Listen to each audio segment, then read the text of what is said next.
Mtazamaji wa SKF TV, karibu sana katika magazeti asubuhi ya leo ya tarehe 11 mwezi Machi 2025. Uko na Mipendo Gotane kupitisha vichwa vya habari kati ya mengi ambayo yameandikwa asubuhi ya leo. Katika gazeti la Jamhuri hapa, habari kubwa iliyopewa kipaumbele ni wizi wa mafuta, ambapo uwekezaji vinasaba wabainika kuwa na walakini, lakini ya kupelekwa nje ya nchi yaishia sheli za ndani. TBS wasuasua kutekeleza masharti ya mkataba. Hayo kwa yameelezwa. TANAPA yavunja rekodi tena, makusanyo ya gonga shilingi bilioni 411 kwa miezi 7. Semina ya The Royal Tour yatajwa kuwa chachu. Habari unapata katika ukurasa namba 16.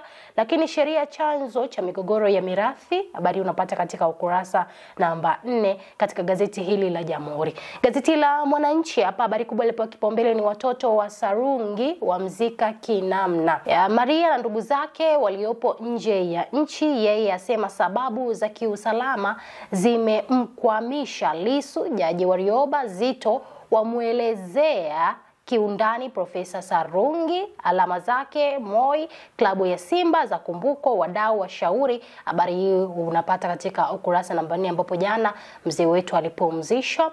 Lakini Askofu Mono amrithi Sendoro KKT Dayosisi ya Mwanga. Siri ya Simba Yanga zinavyobeba kubomoa soko.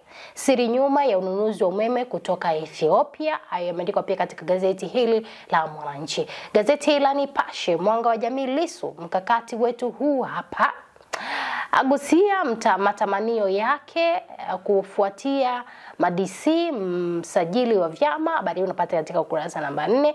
Wawili wathibitika kuugua mpox nchini, ambapo taarifa hii pia hapo jana nilikusomea, lakini pia nikakwambia uchukue tahadhari kwa sababu ugonjwa huu umeshafika hapa nchini. Lakini serikali yetu, waziri katika Wizara ya Afya imesema inajua mbinu za kujikinga na kuepuka masuala haya yote ya magonjwa ya mlipuko. Kikao cha mawaziri watatu walimu wasio na ajira chapanguliwa. Haya yameandikwa pia. Lakini serikali yatetea uamuzi wa kununua umeme nje ya nchi. Haya yameandikwa katika gazeti la Nipashe. Gazeti la Habari Leo, serikali yaeleza faida umeme kutoka nje, yasema hakuna upungufu kumaliza machungu kaskazini. Habari unapata katika ukurasa namba 2. Lakini NHIF yafikia ukwasi bilioni 95. Ajira 1000 za jazi mamoto na uokoaji. Habari unapata katika ukurasa namba 7.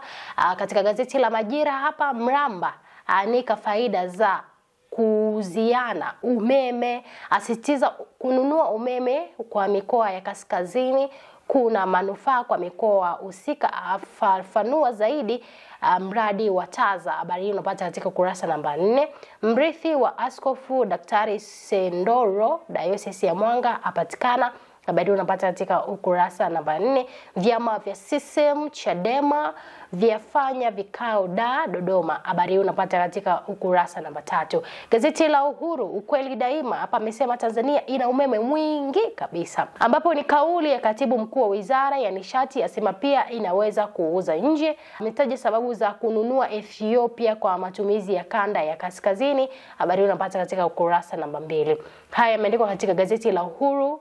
Lakini gazeti la Wamachinga, sauti ya wanyonge, serikali kuingiza umeme toka Ethiopia. Habari kubwa leo ni kuhusiana na masuala ya umeme, kwamba umeme humu kwa hiyo tunaweza tukauza.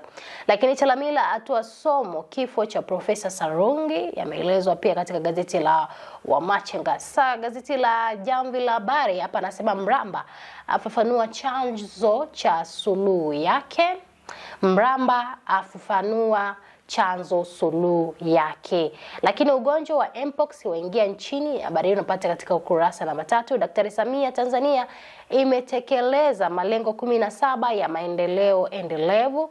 Hiyo pia imeandikwa katika gazeti hili la Jamvi la Habari. Kufikia hapo sina la ziada katika magazeti ya asubuhi ya leo, lakini pia hali ya Arusha bado ni baridi sana, ndio maana nataka sauti kangu hakapo sawa kabisa. Lakini tunamshukuru Mungu kwa sababu ya mvua ambayo tumepata hapo siku ya jana, juzi na kuendelea, na naamini pia itaendelea kunyesha. Lakini pia tunazidi kumomba Mwenyezi Mungu isije ikawa ni mvua ya kuleta maafa ya kuharibu vitu pamoja na vifo. Zaidi ya yote niseme asante Asante kuchagua na kutazama SKF TV, lakini pia endelea kuchukua tahadhari kujikinga na ugonjwa wa Mpox. Nikutakie asubuhi njema.